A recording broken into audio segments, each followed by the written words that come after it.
Chapter 3, The Meeting. It was August 11th, 2015, and it was a day like no other because it was the only day every year that was also my birthday. Like any other summer day in Sedona, Arizona, it was blistering hot. Occasionally would be blessed with evening monsoon showers, but temperatures hovered around 100 degrees in the sun. However, I was still greatly enjoying my first summer in Sedona. I had moved about 4 months prior from Tucson, Arizona, which is about 3.5 hours south of Sedona. The state capital, Phoenix, our largest city, was directly in the middle. Thankfully, the weather in Sedona is about 10 degrees cooler than Tucson and about 20 degrees cooler than Phoenix. After 16 years of unbearable heat, I was thrilled that the thermometer rarely broke 100 degrees, meaning I could go out hiking and biking to my heart's content. Throw an unlimited monthly yoga pass, and I was in heaven. Sedona was the perfect place for me, and on my birthday, I was starting with yoga, then taking a trip down to the creek. Oak Creek during the summer is the perfect balance of heat and cold. The water kept me refreshed and the sun kept me jumping in the water all afternoon. I would regularly go up to Grasshopper Point because it was a good place to jump 20 feet into the deep water. Plus, it was only a couple minutes up Oak Creek Canyon, a canyon full of beautiful swimming holes with incredible views. In my opinion, nothing in Arizona compares. Now, I did thankfully have the day off from work, meaning I could sit back and enjoy the day. I intended to take myself to dinner that evening as well. I started a ritual of taking myself to my favorite restaurant on my birthday. Not because no one would come out, but because I wanted alone time. Too much partying in my youth would leave me recovering on my birthday. I'd rather enjoy the me time, and what better day to do me than on my birthday? This birthday was going to be no different, and I was going to be taking myself to dinner at the local vegan eatery, Chocolate Tree. I had heard positive reviews, but never had the extra money available. I had never been vegan, but I would consider myself a conscious eater. It matters how my food is grown. I continue to eat non-GMO, organic, or preferably local. I rarely eat processed food, and I try to cook as much of my food as possible. It was a big treat to take myself out to dinner at a new, exciting restaurant. I spent 10 years working in restaurants, so naturally food is something I particularly enjoy. Trying new, amazing cuisine is always an adventure for me. That dinner began an undertaking that I could have never foreseen. It was a cute restaurant with tons of plants and greenery. The inside had walls covered in art and superfoods. The menu was full of tonics, teas, and an array of healthy elixirs. I had never seen an extensive menu full of vegan food substitutes. There was cheese, burgers, and even vegan nachos. I decided to go with the mushroom fantasy because I've always loved good fungi. With my delicious pu'er hot tea to accompany me, I was settling in for some fun people watching. It was about 10 minutes after taking a seat that I spotted a few women just wandering around the restaurant. One of them was walking around with a baby, and the other two were being incredibly social. The baby was not interested in the action because she wouldn't stop staring and smiling at me. The inner child and me exchanged smiles, waves, and some funny faces. It was at this time a friend of the baby's mother approached from the back of the restaurant.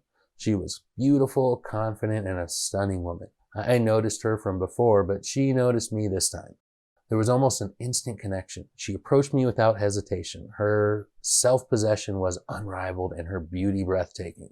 It wasn't very long before she had a seat and joined me for what would be the rest of my meal. She introduced herself, but sadly at the time I didn't register her name, as so often I don't. I have never been the best at remembering names right when I meet people. I've gotten better, but it still happens. This new stranger was probably one of the most interesting people that I had yet to come across in Sedona. I think what made her so appealing is that we could talk about anything. I'm rarely able to open up and discuss serious topics with such openness. My views on society greatly differ from the mainstream view of worldly things. Well, this incredible woman was someone after my own heart. The friendship was immediate, but she remained so elusive to me. I couldn't read her the way that I could read most people. There was something else about her that I couldn't put my finger on. Either way, I was overjoyed to be having such an incredible random experience on my birthday. I remember one of the first things she decided to do after hearing it was my birthday. She had me pull out my phone, not to get my number. Instead, she wanted to read my star chart. Little did I know that she was probably one of the most adept readers of star charts that I have ever encountered. And I used to sell my art at psychic fairs. As she quickly looked over the chart, she was completely thrilled at what she discovered. While I wish I were a little more adept at what everything means, I do have a basic understanding of certain influences the planets have on us. However, I am most familiar with the planet retrogrades. Anyone familiar with something called Mercury retrograde has likely noticed the effects. Mercury retrograde is a 3-week period where Mercury appears to start moving in the opposite direction in the sky. This phenomenon happens several times a year, causing many to experience something I have personally experienced many times. It is as if all the lessons from the past several months seem to resurface at the same time. It is recommended to proceed with caution during these times. When I learn it's Mercury retrograde, I heed the warnings. Many spiritual teachers offer advice about how to navigate life during retrogrades.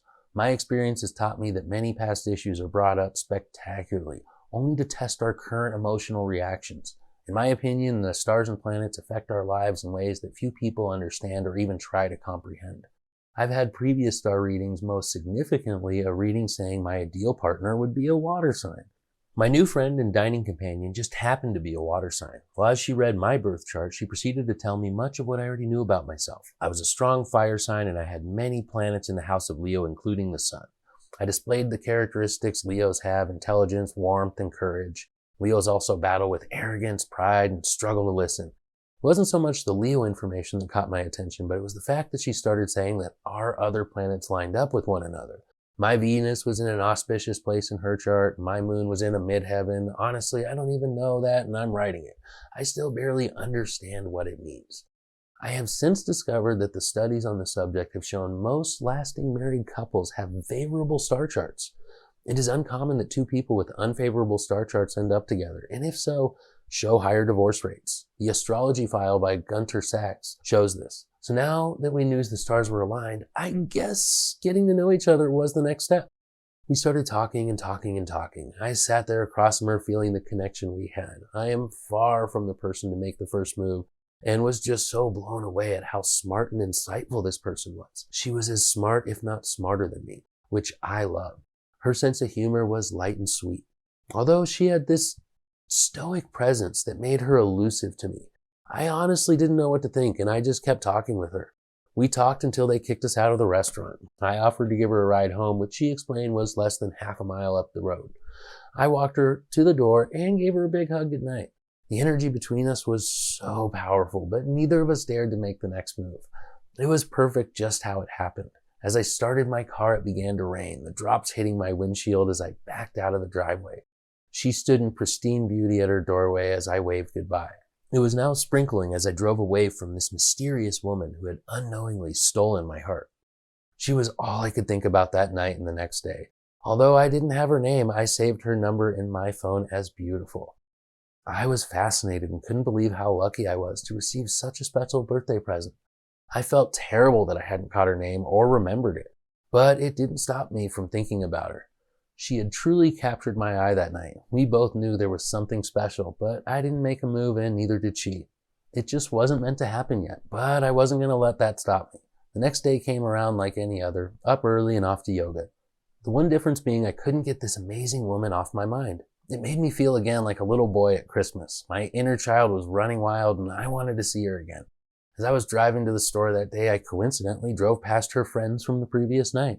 I texted her right after I saw them because it felt like a sign. After a couple of texts back and forth, I straight up called her. Thankfully, she mentioned her name early in the conversation, and I never forgot it after that. It was Danielle Claire. So beautiful and so elegant, it fit her perfectly. I knew this phone call was special because, again, our conversation flowed so easily. Our second evening, we ended up talking on the phone for nearly 8 straight hours. We talked about everything important in our lives. What made us unique and what made us stand out from the rest of the world.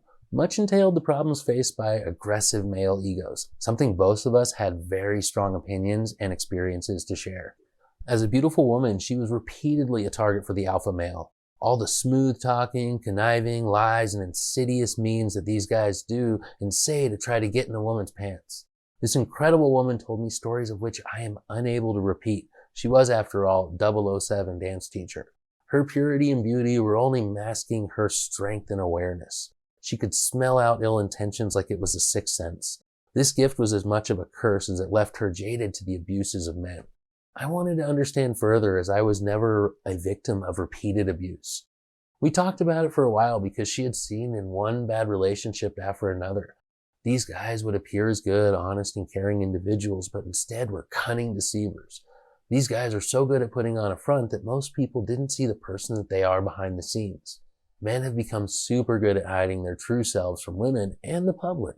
So much so that I honestly believe that if women knew what their husbands or boyfriends thought or said, they would be hurt, devastated, or at least disappointed. Danielle and I both felt that there was something seriously wrong with the way men behaved, and the conversation deepened.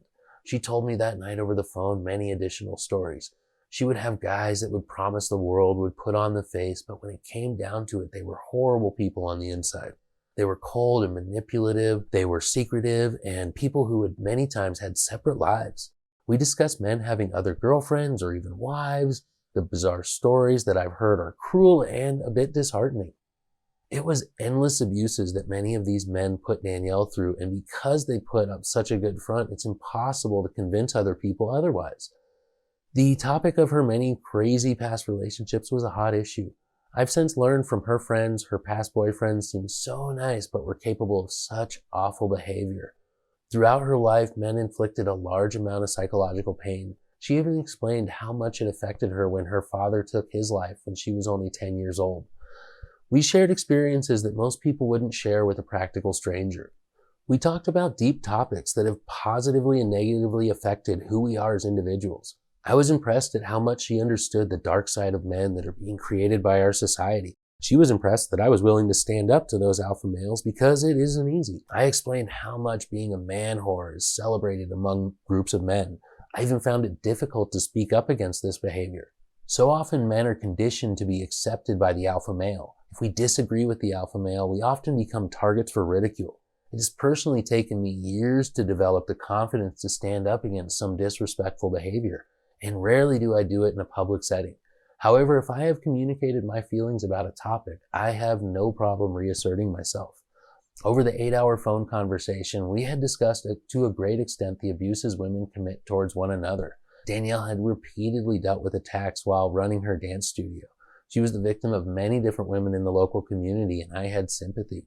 Her personal life dealt with men attacking her, but her business life was the exact opposite. The women rained havoc. I haven't personally experienced the cruelty that is committed from one woman to another since I am not a woman. I have, however, been the victim of a woman's jealous anger. I found it difficult when someone is spreading lies to make you look bad. Some women are even willing to say or do anything to cause your life pain. I even had one willing to turn my friends against me to prove themselves right and feel better about themselves. Some people want to put others down rather than just put the time and energy to build themselves up. Jealousy can be a very powerful emotion when women decide to use it against one another. Danielle expressed this in so many ways, and I think it was women who were the most defamatory. With men, it's usually right in your face with verbal or physical abuse. Men are typically more direct. Women, I found, are far more manipulative and conniving when it comes to getting what they want. It would blow my mind to hear how horrible women would behave. Danielle said it was something that she had to deal with more and more over the past decade. When she first moved to Sedona, people were far nicer, and she didn't have to deal with half the headaches that she was dealing with when we met. I think the story that always sticks out in my head is how a group of women would repeatedly show disrespect during dance practice. Problems that were so bad, it made her question teaching dance in Sedona. She told me there used to be a bench outside the dance studio. However, some mothers couldn't find the capacity to be quiet during dance practice. They found their social time to be more important than respecting their children. Danielle even removed the bench only to face ridicule from the mothers, the same mothers who couldn't remain quiet during dance recitals. Enraging Danielle by their selfish behavior only made the situation worse. Danielle felt it was more important to provide a safe space for her students than to be popular. Danielle even implemented a requirement that all children must stay during the whole recital to prevent disrespectful parents from leaving early and disrupting the show. Yes, Danielle had to deal with parents who would repeatedly leave immediately after their child was finished dancing. No care for anyone else but themselves. Danielle held the bar highest inside her studio. She wouldn't tolerate poor behavior from any of her students. She would kick girls out of her dance school if they showed any sign of being rude or even exhibiting rude looks. She expected all her girls to be respectful and supportive of one another. If a girl were hurtful to another girl, she would have the girls vote to see if that person should receive another chance. She included the girls too. She wasn't a teacher who said, "I'm in charge and you must do everything I say." She was the one who allowed girls to grow. She would inspire each student through the fundamentals of dance to evolve into better expressions of individual talent. I would later witness this in action. Danielle let her older and experienced girls have far more freedom. Once the girls had a conscious demonstration that they learned the structure and form, they were allowed the freedom in their expression of dance. Danielle could control the actions of those under her care, but it was her efforts outside the studio that truly fascinated me. I hadn't met many women who were outspoken and stood up for other women. These days, I keep hearing more and more about stories about how one woman went on a personal vendetta against another for ridiculous reasons. Most often, it just appears to be one woman undermining another for personal gratification.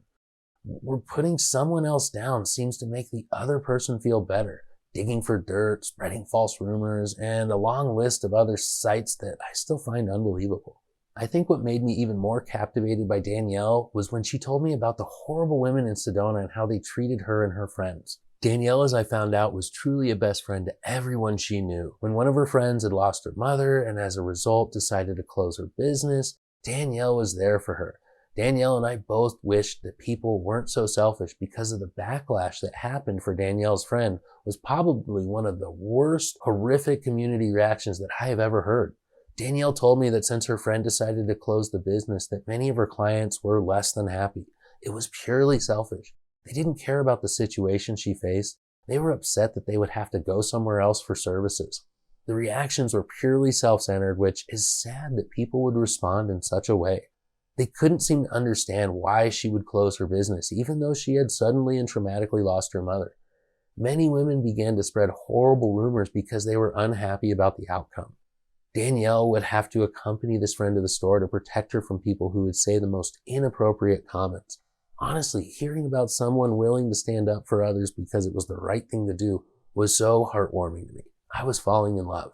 Was this the girl I had been looking for all my life? Danielle Elise Claire was by far the most amazing, most intelligent, and strongest, and on top of that, beautiful women inside and out that I had ever encountered. As we talked more about other topics, I think we had both realized that there was something special. Our conversations deepened and we talked more about our past. We discussed my rather charmed childhood and her rather rocky childhood. I understood her and she understood me. She could see that I had been on a journey of growth the past decade, and I could see she was ready to find true love. I had never expected that call to inspire me to change my life. I had my last puff of tobacco after I hung up the phone. Danielle made me want to quit, and that night I did it cold turkey. I have tried to quit before, but it never seemed to last more than a couple of days to a week. To say cigarette addiction is tough to beat is a huge understatement. While I've never been the pack-a-day smoker, I still usually have 2 to 4 cigarettes a day. Still a decade-long addiction that I wish I never started. When I was 20, I bowed into peer pressure and started dipping chewing tobacco. I struggled with that habit for years until I started growing my own tobacco. After 3 years of chewing tobacco, I switched to smoking the plant instead. I haven't grown my tobacco in a few years, but I have been trying to quit smoking ever since. Danielle gave me a little more incentive to quit, mostly that she would feel ill if I remained a smoker. She was too sensitive and it would cause her health problems. I enjoyed my last puff of a cigarette with my roommate that night. Before we hung up, we had realized that this was going to be something more. We had made plans to make it official the next day. She wanted to set up a picnic for me in the park near her house. She wanted me to find her, and she would tell me when she was ready, where to find her. I waited in anticipation all morning to see her. We had planned on meeting that early afternoon, and at 1:30 she texted me saying that she was heading out and that I should leave in 30 minutes. I can't explain how all the butterflies got in my stomach, but it felt like my stomach could fly away. I hadn't been that nervous since I was a teenager. When I made it to the location, I found an 8-foot deep crack in the ground, and through the middle was a nice little area to have a little picnic. I spotted Danielle off to the right, further down the crack, doing a little exploring. Even though I saw her first, I still had to find a way down to her. I quickly searched and found a little walkway and descended into the long, deep crevice. I would have never have known that this was even there, even though I drove by it several times before. It was in private and a perfect spot to meet for the first time.